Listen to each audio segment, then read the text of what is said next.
교회에 가면 어떨까요? 라고 이렇게 전도하자, 교회요? 거긴 뭐하러 가요? 안 그래도 충분히 지금 비참한데 교회 가면 거기 있는 사람들로 인하여서 내가 얼마나 더 비참함을 느끼겠습니까? 참 많은 것들을 생각하게 하는 그런 대화입니다. 우리 교회는 교회에 어떤 이유로 왔든지 교회에 온 사람들을 환영하고 또 사랑하고 또 기뻐해주는 그러한 교회, 여기에서 점점 멀어지지 않았나라는 생각을 해봅니다. 교회 가면 나를 더 아프게 하고 상처를 주면 어떻게 하나. 이번에 놀라운 하나님의 은혜라는 책에 이러한 작은 본인이 겪었던 어린 시절의 이야기입니다. 필립 얀시의 친한 형이었던 헤럴드 형의 이야기입니다. 헤럴드 형은 교회를 다니면서 늘 이런 생각에 사로잡혀 있었습니다. 교회 오는데 무슨 립스틱을 저렇게 짙게 바르고 오는가? 무슨 얼굴에 저렇게 화장을 진하게 하고 오는가? 교회에 온 여성들이 못마땅했습니다. 예배당에서 악기들을 사용하는, 악기를 연주하는 사람들도 못마땅했습니다. 그리고 교회에 보이는 흑인들을 향하여 흑인들을 못마땅해 했습니다. 저들은 분명히 공산주의자다. 그리고 그들이 미웠습니다. 그리고 이분은, 헤럴드 형은 이 미국이라는 나라는 곧 망할 것이다 라는 생각을 갖고 이 나라는 내가 더 이상 머물 나라가 아니다 생각하고 어느 나라로 이민을 갈까 고민하게 됩니다. 호주로 갈까? 호주로 이민을 가려고 했는데 호주에는 해변에 비키니를 입은 많은 여성들이 떠올랐답니다. 이 나라는 음란한 나라다. 호주 사람들은 맥주를 많이 마시는데 그 나라는 주정뱅이 나라다. 이 나라 저 나라 생각하다가 남아프리카 공화국이 생각이 났답니다. 남아프리카 공화국은 그 당시만 하더라도 흑인들을 박해했답니다. 야한 영화나 불건전한 책이 반입이 금지되는 나라, 철저하게 통제되는 나라, 그 나라가 너무 마음에 들었답니다.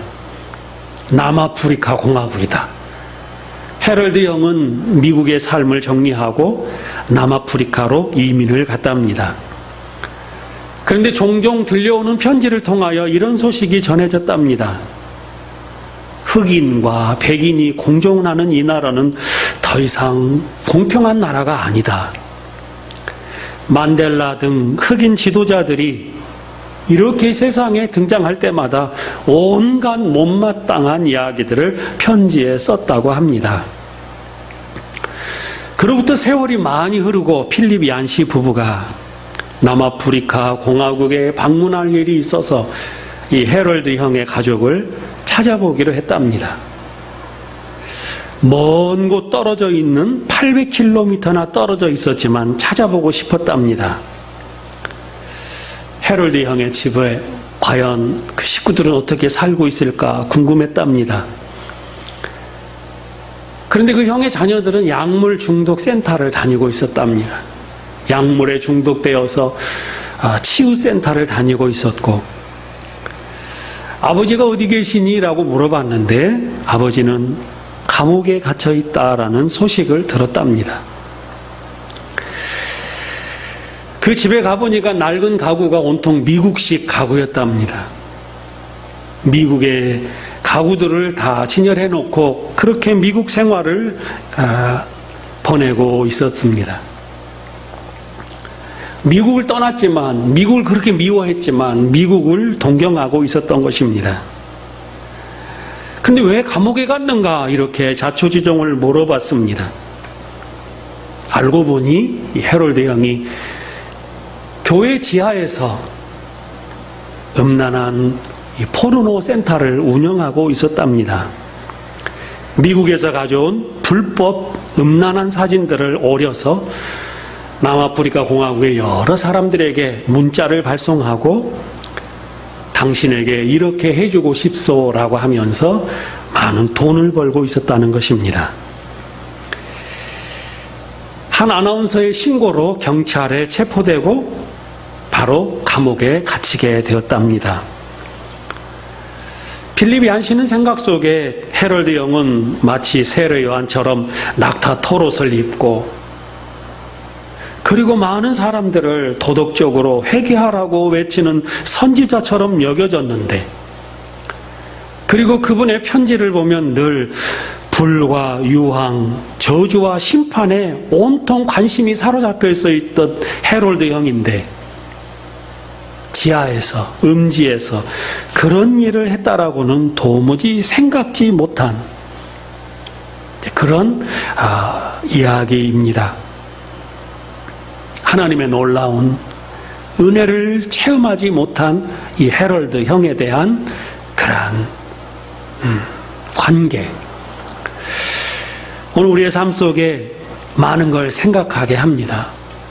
많은 이들을 정죄하고, 미국을 정죄하고, 남아프리카 공화국을 정죄하고, 립스틱 바르는 여인을 정죄하고, 화장하는 여인을 그렇게 정죄하는데 정작 본인은 음지에서 아무도 모르게 그러한 비도덕적인 일을 행한 헤럴드 형에 관한 이야기입니다.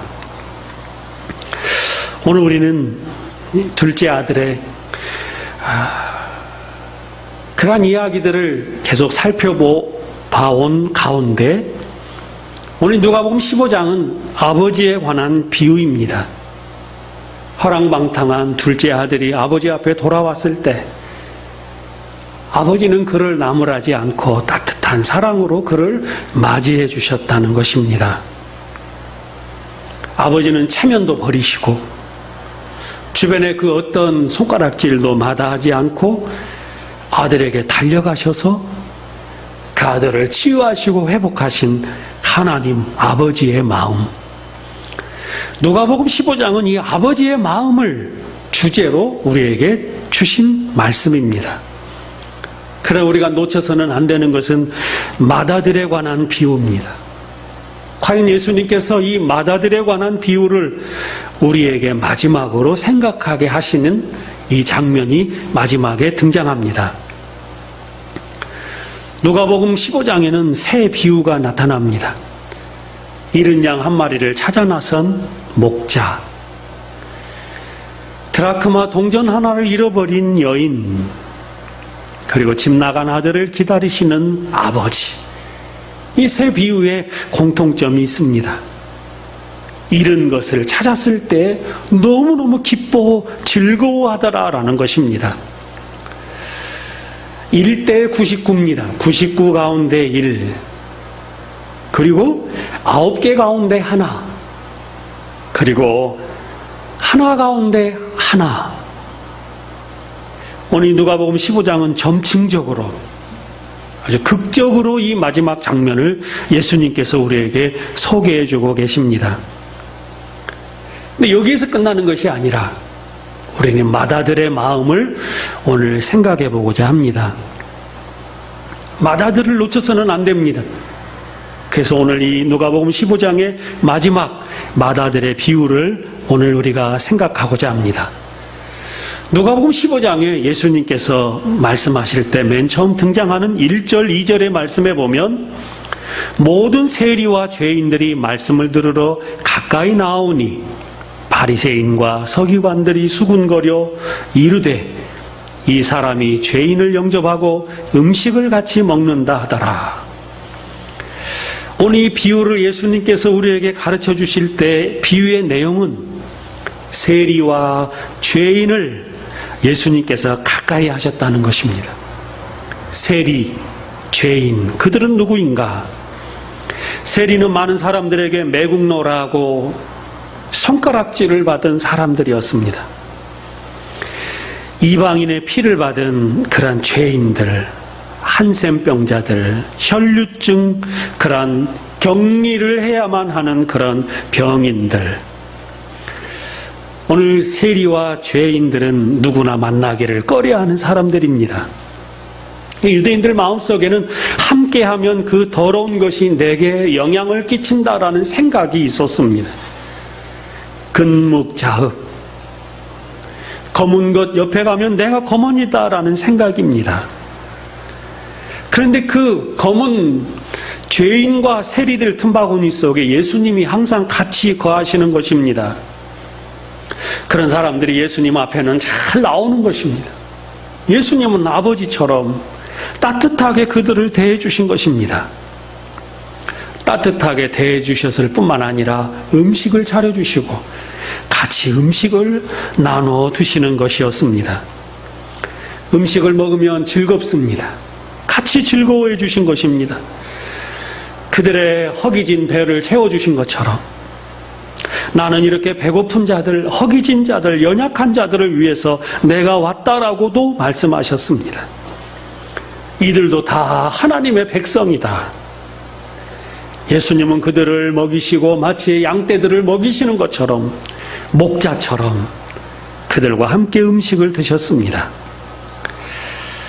그런데 예수님의 이러한 따뜻한 모습 속에 바리새인과 서기관들은 수군거리기 시작했습니다.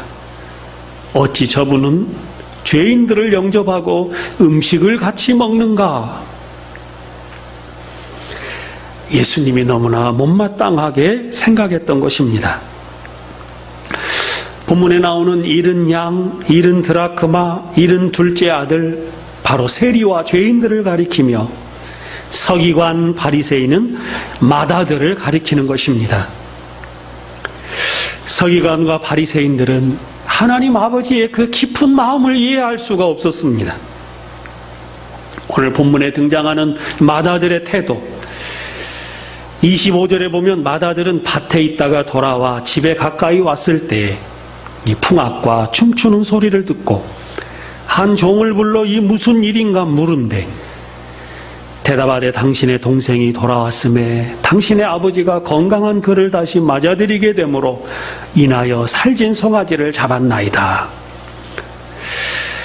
마다들은 밭에 있다가 돌아왔습니다. 뭔가 열심히 일하는 모습이 이 한 구절에 담겨져 있습니다. 마다들은 주어진 일을 성실하게 감당하는 모습입니다. 그리고 일을 마치고 집으로 돌아옵니다.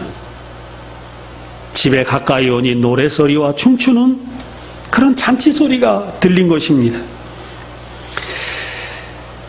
그런데 집에 들어오지 않고 종을 불러 자초지종을 물어봤습니다. 어쩌면 이 아들은 밭에서 일하다가 동생이 돌아온 것을 미리 알았을 수도 있습니다. 동생이 돌아왔대. 그런데 아버지가 전혀 예상치 못한 반응을 벌인 것이 달갑지 않았던 것입니다. 자기 생각과는 전혀 다르게 아버지가 동생을 대한 것입니다. 아버지가 기뻐하는 것이 이상했습니다. 살진 송아지를 잡은 것은 도무지 이해가 되지 않았습니다. 달갑지 않은 상황이 되자 분노가 치밀었습니다. 그가 노하여 들어가고자 하지 아니하거늘 아버지가 나와서 권한대 종들과 언성을 높였습니다. 종들 보는 앞에서 아버지에게 소리를 질렀습니다. 아버지도 곤혹스러워 하십니다. 이 마다들의 분노가 우리는 이해가 됩니다. 그래, 분을 낼 수 있겠다. 그러면서 아버지한테 하소연을 합니다. 내가 여러 해 아버지를 섬겨 명을 어김이 없거늘 내게는 염소 새끼라도 주어 나와 내 벗으로 즐기게 하신 일이 없더니 아버지의 살림을 창녀들과 함께 삼켜버린 이 아들이 돌아오매 이를 위하여 살진 송아지를 잡으셨나이다. 이 마다들은 동생과 차별하는 아버지가 불공평하다라고 화가 났습니다. 마땅히 아들이 돌아왔을 때 이놈 하면서 여기가 어디라고 오느냐? 다리를 부러뜨리든지 창고에 가둬놓던지 매를 때리시든지 반성문을 쓰게 한다든지, 너는 내 집에 발을 들일 수 없다라고 호통을 치시든지, 그 문 밖에서 매를 맞고 떨고 있는 동생이 있어야 당연한데 잔치를 벌이고 있는 모습을 본 것입니다. 그리고 그 송아지는 나를 위하여 키웠던 송아지입니다. 내가 결혼할 때 쓸 송아지, 내 몫으로 떼어놓은 그 송아지를 잡아버린 곳입니다. 그런데 이 맏형의 이 분노의 마음, 이게 바로 바리새인들과 서기관들의 모습을 잘 표현하신 예수님의 말씀입니다. 아버지를 이해할 수 없는, 아버지의 은혜를 깨달을 수 없는 이들의 마음이 표현된 것입니다. 아들은 자기 자신을 이렇게 생각했습니다. 나는 여러 해 동안 아버지의 명을 어긴 적이 없나이다. 나는 아버지가 말씀하신 것을 잘 지켰다는 것입니다. 외식으로 하든지 억지로 했든지 맏아들은 아버지의 명을 잘 지켰습니다. 열심히 지킨다고 지켰습니다. 작은 것 하나라도 어기면 큰 벌이나 받을 것처럼 생각하고 행동했습니다. 그리고 자기 자신에 대한 생각, 나는 아버지께 순종을 잘한다라고 생각했습니다.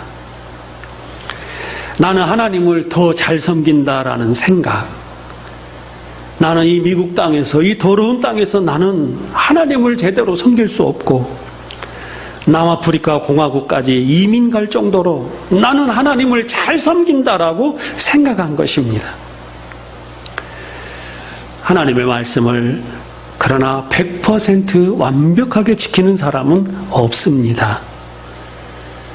그래서 우리의 신앙은 항상 겸손해야 합니다. 믿음의 사람은 항상 더 따뜻함이 느껴져야 합니다. 우리는 사람을 만날 때 그 사람 앞에만 서면 할 말이 없어지고, 내가 뭐 잘못한 것도 없는데 꼭 꾸중을 들을 것 같고, 가까이 하면 할수록 싫어지는 그런 경우를 만날 수 있습니다. 우리 기독교 신앙은 분명 단호해야 합니다. 본질 앞에서는 분명해야 합니다. 흔들림이 없어야 합니다. 물러서서는 안 됩니다. 단호해야 합니다. 그러나 비본질 앞에서는 따뜻하고 유연함을 가져야 합니다. 오늘 이 맏형은 동생에 대한 생각이 그의 말 가운데 드러나게 됩니다. 동생은 장녀들과 함께 삼켜버린 자다. 아버지의 재산을 그렇게 낭비한 자다. 그 당시만 하더라도 무슨 전화가 있었겠습니까? 인터넷이 있었겠습니까? 형의 눈은 무슨 천리안이 있겠습니까? 먼 나라에서의 동성의 삶을 알 수가 없습니다. 하나님이 계시로 보여주시지도 않았습니다. 만일 이 형의 말이 사실이라면 사람을 은밀히 보내서 동생이 어떻게 사는가 정탐을 하고 알아냈을 것입니다. 그러나 그런 내용도 없습니다. 그렇다면 이건 형의 추측입니다. 아버지의 유산을 받아서 먼 나라로 갔습니다. 먼 나라는 이 나라와 단절된 곳입니다. 알 수가 없는 곳입니다. 동생이 어떻게 재산을 탕진했는지, 물론 아버지를 떠난 것 자체가 허랑방탕한 삶입니다. 인생을 낭비한 것입니다. 그러나 이 형은 동생을 단정해버립니다. 마치 여성이 립스틱을 짙게 바르는 것은 신앙생활 잘 못하는 사람이다. 화장을 진하게 하는 것은 바른 사람이 아니다라고 속단해버리는 것입니다. 거룩해야 될 예배당에서 저런 악기를 쓰는 것은 성경적인 교회가 아니다라고 단정해버리는 것입니다. 호주 사람들은 맥주를 마시니 심판받아 마땅하고, 호주 바닷가에는 비키니를 입고 다니니 저 나라는 심판받아 마땅한 나라라고 단정해버리는 것입니다. 자기가 선택한 남아프리카 공화국은 정말 좋은 나라입니까? 다른 사람에게 자기의 생각을 절대시하는 것은 죄악입니다. 스스로가 생각하는 신앙의 덕목이 있습니다. 하나님의 사람은 반드시 이런 일들을 해야 바른 사람이지. 그래서 그것을 하면 바른 사람이고 그것을 안 하면 나쁜 사람으로 스스로가 판단합니다. 신앙에는 수준이 있습니다. 성경에도 어린아이의 신앙이 있고 장성한 분량의 신앙이 있습니다. 그 시기가 되면 당연히 할 것입니다. 사람의 말은 평소에 자기의 생각이 튀어나오는 것입니다. 동생을 미워하는 마음, 동생을 생각하는 그 생각이 늘 미움과 분노가 가득했던 것이 말로 튀어나온 것입니다. 너는 내가 안 봐도 훤하다?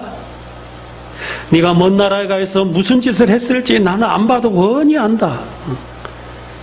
이 술집 저 술집 돌아다니면서 부어라 마시며 여성들에게 돈을 다 쓰고 다닌 너는 내가 안 봐도 뻔히 안다. 호주의 그러한 비키니 해수욕장은 안 봐도 훤히 음란한 것을 내가 훤히 안다. 그런데 우리가 알아야 할 것은 정작 자신은 교회 지하에서 몰래 더러운 포르노 잡지로 장사를 행하고 있었다는 것입니다. 인간들은 다 죄인입니다. 완벽한 사람은 없습니다. 우리가 좋은 일을 한다고 하지만 좋은 일을 하고 있는 순간에도 머릿속으로는 나쁜 일을 생각할 때가 있습니다. 루터는 말합니다. 새가 머리 위로 지나가는 것은 못 막아도 둥지를 트는 것은 막아야 한다. 우리는 행동으로 옮기는 것은 내가 책임을 져야 합니다. 악한 생각이 들지라도 우리는 그 악한 생각에 대한 행동을 버리는 것은 겁쟁이가 돼야 합니다. 결국 하나님 앞에서 다 드러나게 됩니다. 우리는 죄에 대하여 거룩한 겁쟁이들이 되기를 원합니다. 오늘 누가복음 15장에는 결말 마침표가 없습니다.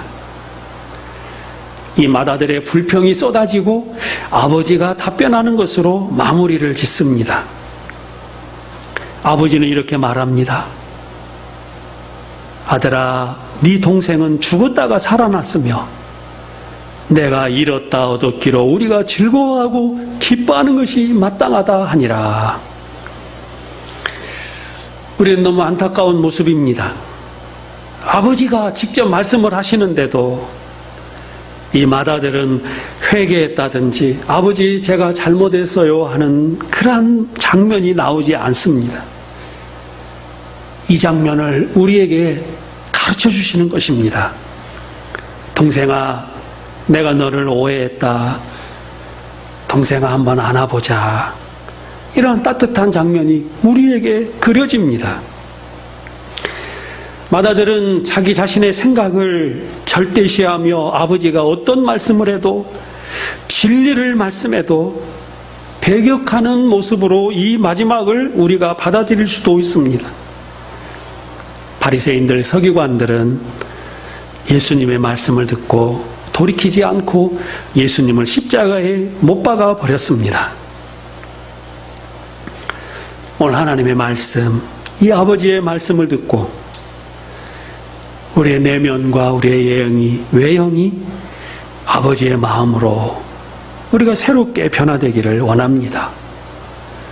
우리는 뭔가 바른 일을 할 때 이 바른 일이 나 자신을 드러내는 수단으로 또는 나는 바른 일을 하니 마청의 마음으로 다른 일을 정죄하는 도구로 자기를 행하는 율법주의자가 되기가 쉽습니다.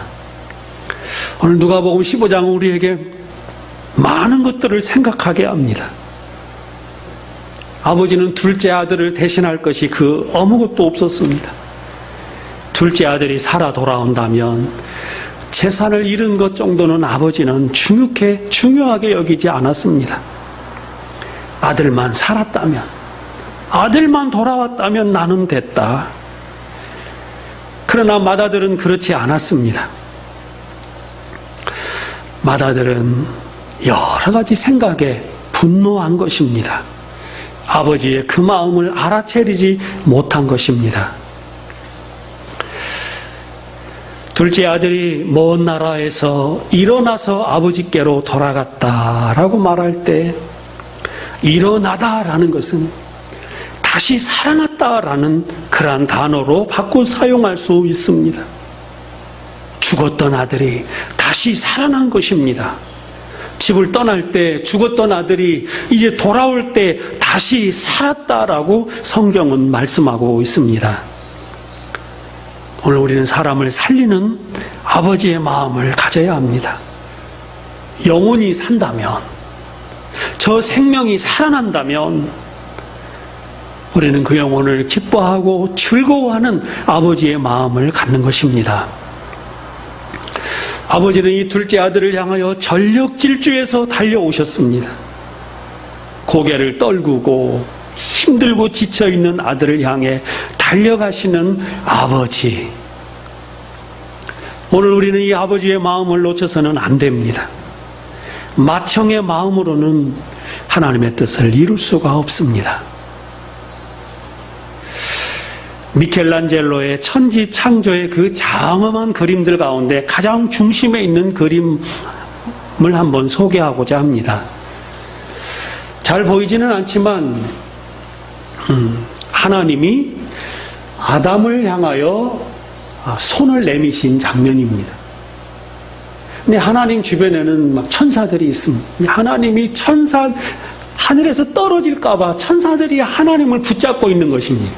어떻게 해서든지 죄에 빠진 아담을 구하시겠다는 아버지의 마음이 담겨져 있습니다. 근데 아담의 모습은 잡을 테면 잡아보라 하면서 손을 뻗지를 않습니다. 하나님은 최대한 많이 뻗었고 아담은 손이 굽어 있습니다. 잡든지 말든지 알아서 하십시오. 하나님을 향한 아담의 마음을 미켈란젤로는 표현해 놓으신 것입니다.